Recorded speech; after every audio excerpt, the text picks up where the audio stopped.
Good morning. Can you all hear me okay? Yeah, good.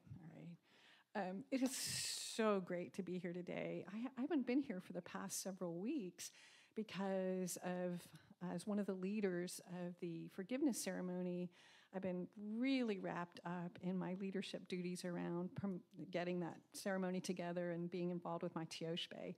And so although I am very grateful for my service with that group and my opportunity to connect with that group, I've missed being here, so it's really good to be here today. By the way, the forgiveness ceremony, I know many of you have heard about it along the way. It was phenomenal.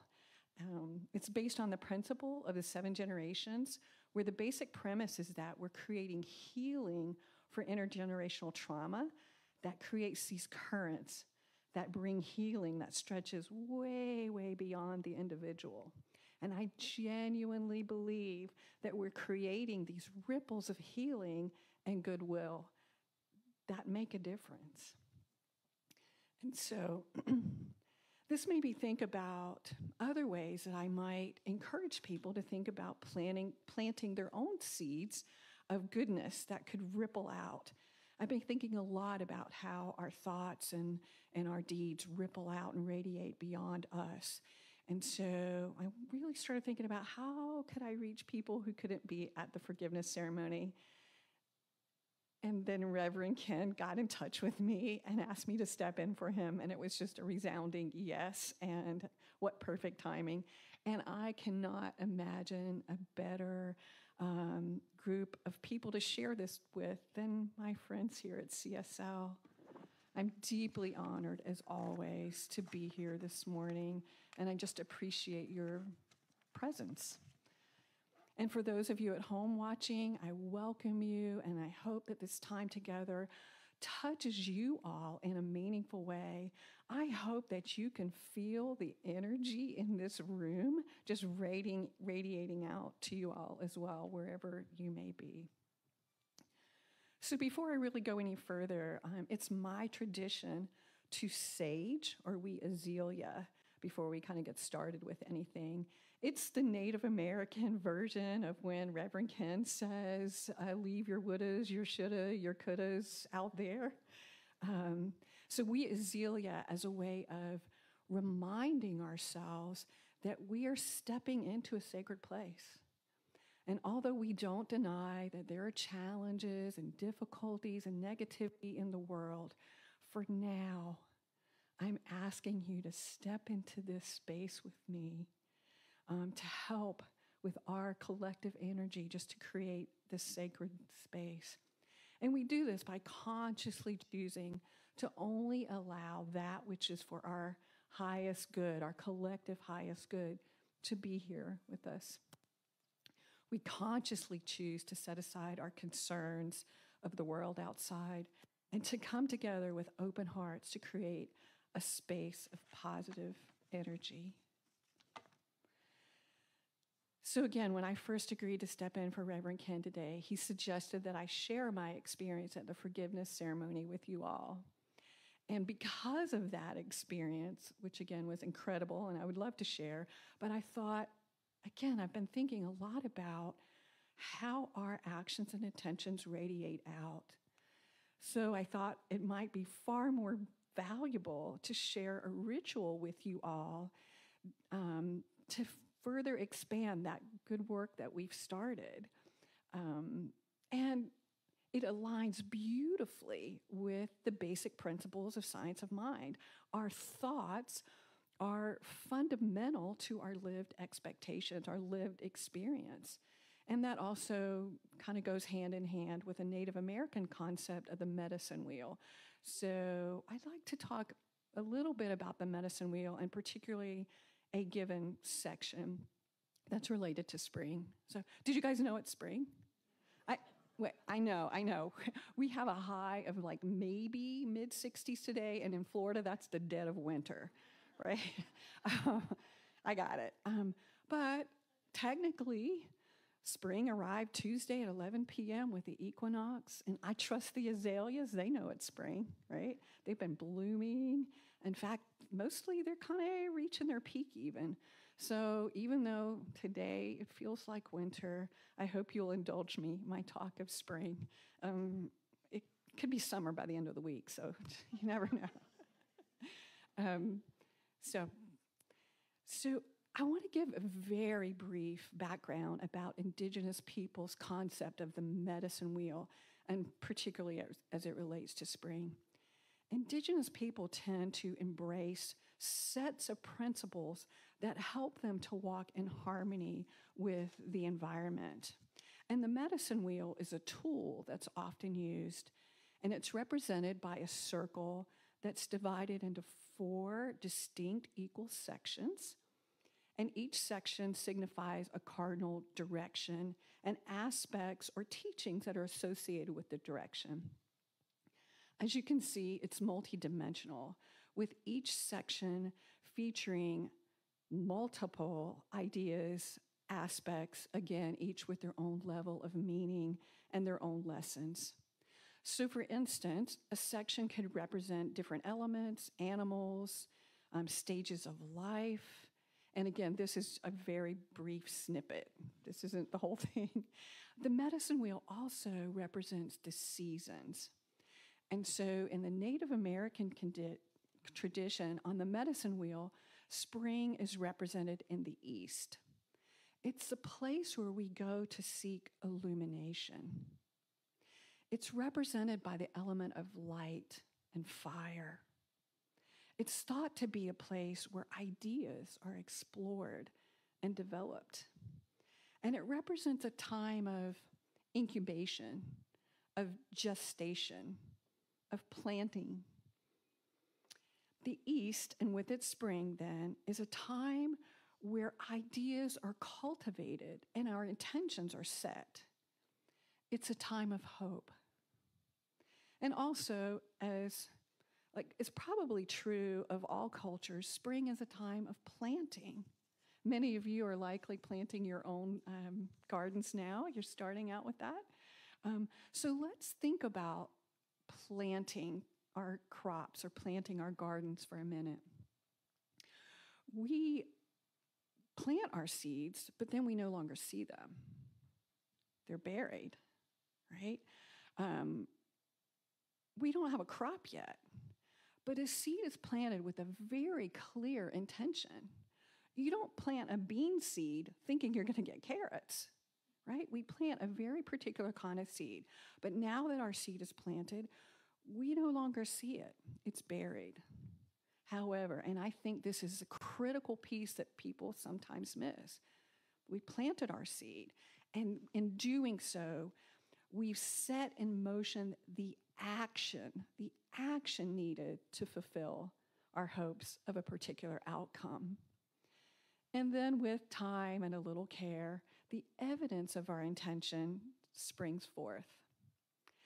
So today I'd like to share with you this idea of seeds of intention. These are concepts that we can plant that I trust will ripple out into the world and make a difference. Okay. And so I want to offer you the opportunity to engage in a ritual for that purpose. And although our thoughts are the foundation of our experience, ritual provides us with an opportunity to create a concrete reminder of our intentions, of our thoughts. It gives us an opportunity to clarify and set our intentions. And again, as human beings, I believe that we strongly benefit from ritual. We need ritual in our lives. As physical beings, we need those physical reminders. And so today, I'd like to invite you all to join me in a ritual designed to help us create a physical representation of our intentions. So given that these are your intentions, you can make them anything you want. They can be personal, intention about your loved ones. However, I want to encourage you, I want to ask you all to join me in this, in Consider creating an intention to spread goodness out into the world beyond yourself, beyond you. I really think we make a difference when we do that. And so I don't know what that looks like for you. It might be an intention that there's more kindness in the world, or compassion, or love, or generosity, or well-being for all. It's not for me to say what that is for you, but I really ask you from my heart to let's do one that can be beyond just our individual needs, to radiate out there. I do want to encourage you strongly to make sure that you state your intentions, all of them, not just for this, in the positive. There is a vibrational difference. There is a difference between don't live in poverty or live in abundance. Vibrationally, those are different things. But today, we don't have to worry about that. You don't need to set your intentions even in sentences. It could be just a single quality, compassion. So, are you with me? You willing to try it? Oh, okay. I told someone recently that you guys are just so amazing. Like, even coming up here and doing an announcement, I walk back like, oh. Anyway, so here's what the process will look like. Let me just walk you through, and then we'll walk through step by step, and I'll guide you through the whole thing. So all of you have your little tissue paper and square of yarn. If not, just raise your hand, and they'll find you.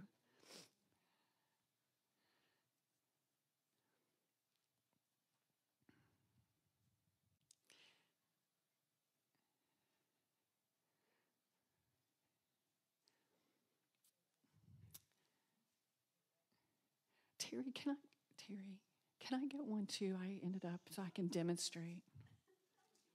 I had one, and I know exactly where it is, and it's curiously red. It's in my bag right there. All right. So here's what this will look like. We'll all have our piece of tissue paper, and we'll have a piece of string, and I'm going to send around some little baskets, some seeds. And we'll make little bundles of seeds of intention, right? And then we'll take a minute and just kind of breathe. We get in our head space, like making this and thinking, but so we'll take a minute, we'll just breathe and make sure we're really connecting with our heart space and just get firmly centered there. And then we'll just infuse our bundles with our good intentions that we intend to send out into the world.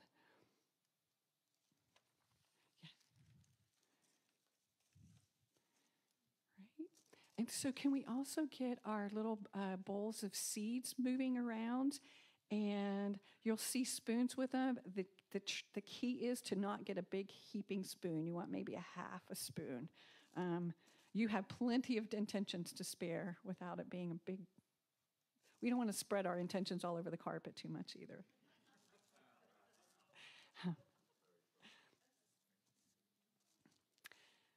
All right, let's see. Our seeds are coming.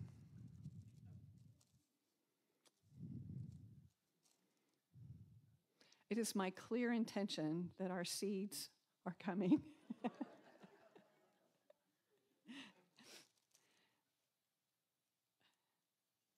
Can I? Actually, I just need can we get those in the real? Thanks. All right. So again, they're coming around, but I'm going to show you in the meantime, right? So we've got, can you see? Everybody can see?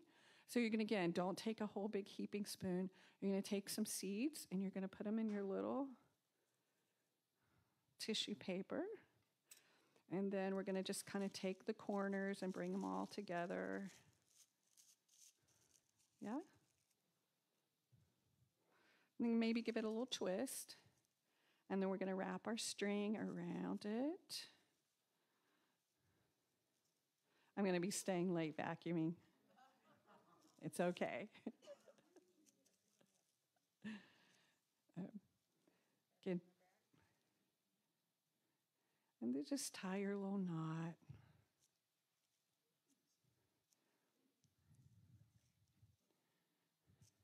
right?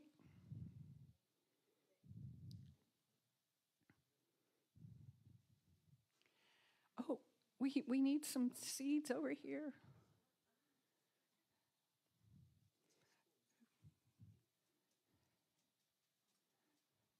And if you already have your bundle, maybe check with your neighbor. It's okay to help each other.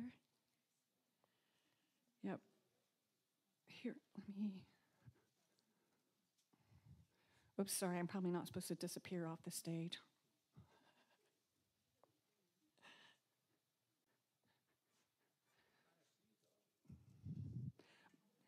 Who said that? These are magic seeds. You can get them at Walmart for $4.87.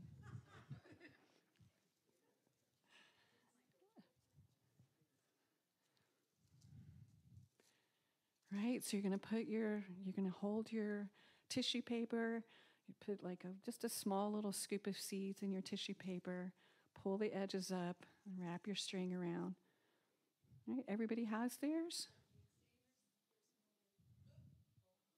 I can't. Do all of you get it that want to? Okay.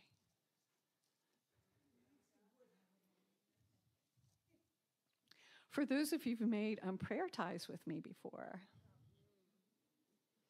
actually somebody asked me that as I walked in today. Is it like a prayer tie? I'm like, technically no, but kind of looks like it. All right. Yeah. All right.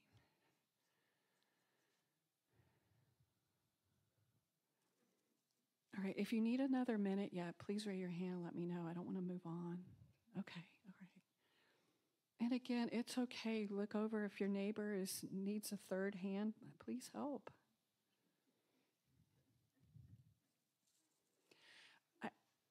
I just want to point out, to me, it's really curious. A lot of you have red. There are like 8 different colors, and I see a lot of red, which in our tradition actually is associated with growth. So just as a side note. Blue, I could get into this whole thing. Blue is sky, or Mother Earth. Green, Mother Earth. Yeah. That's another whole talk on it. All right, so now we all have our little seeds, right? So now what I'm going to ask you to do, you've got your little bundle here, but can we just take a minute and really take a minute to just take a few deep breaths and connect with our heart space, right? Right, so let's do a deep breath in.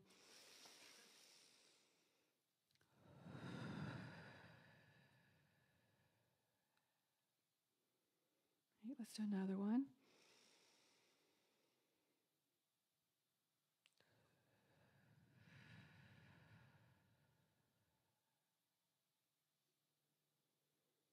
Okay, one more.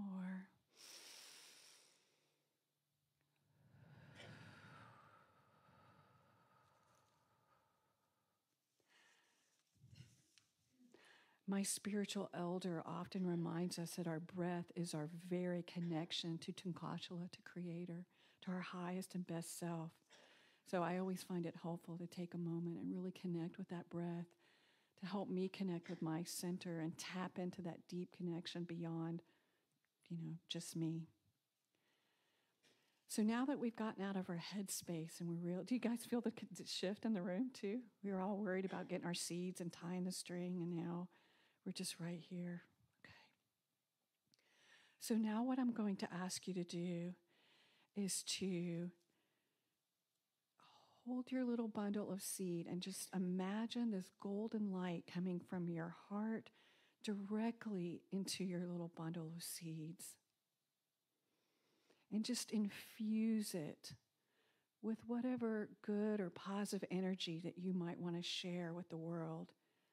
And again, set your intention to spread that positive energy, seeds of goodness that you would like to release into the world. And again, maybe that's more love or kindness, compassion, forgiveness, tolerance, hope, acceptance, just well-being for all.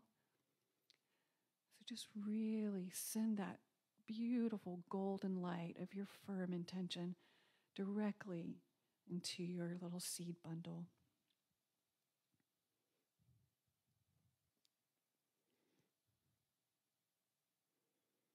You may want to move that seed bundle with your left hand to your heart for just a minute.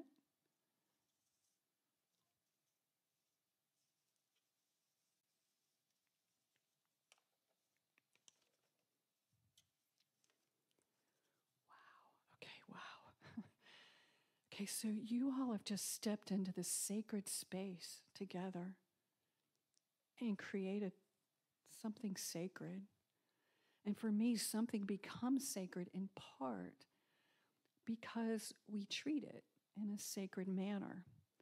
And so we'll need to put our seeds of intention aside for now, but I'll ask you to do so with intention, with respect for the sacredness of what we've all just done.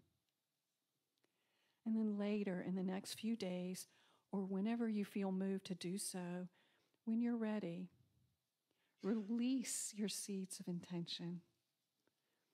And again, I encourage you when you do so to take a moment and really connect with the space you're in right now. Step back, take a deep breath to pull yourself into the energy that is just emanating in this room right now.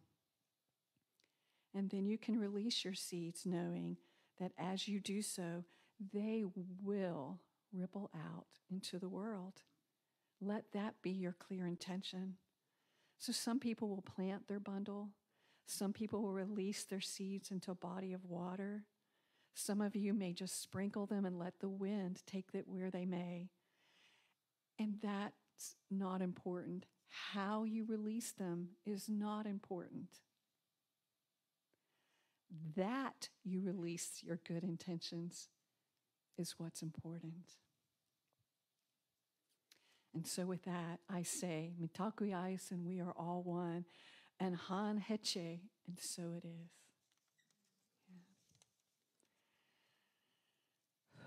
I do want to share something with you from the forgiveness ceremony. Again, I had one of the most powerful experiences I've ever had. And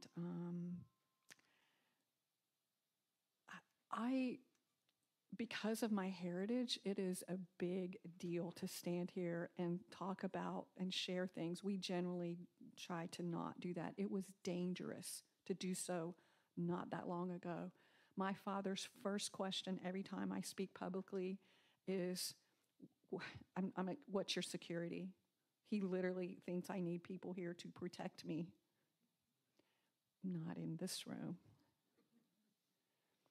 I want you all to know, again, it's a very vulnerable thing, and I stand here before you holding out my heart with complete trust to the people in this room. I have never been in front of a group so kind and loving and gentle, and so I deeply thank you. And then we'll share something with you from the forgiveness ceremony that I experienced that's there for all of you. It is not something I read in a book. It is not something I know from the internet. It's something that you probably already believe, but I saw it.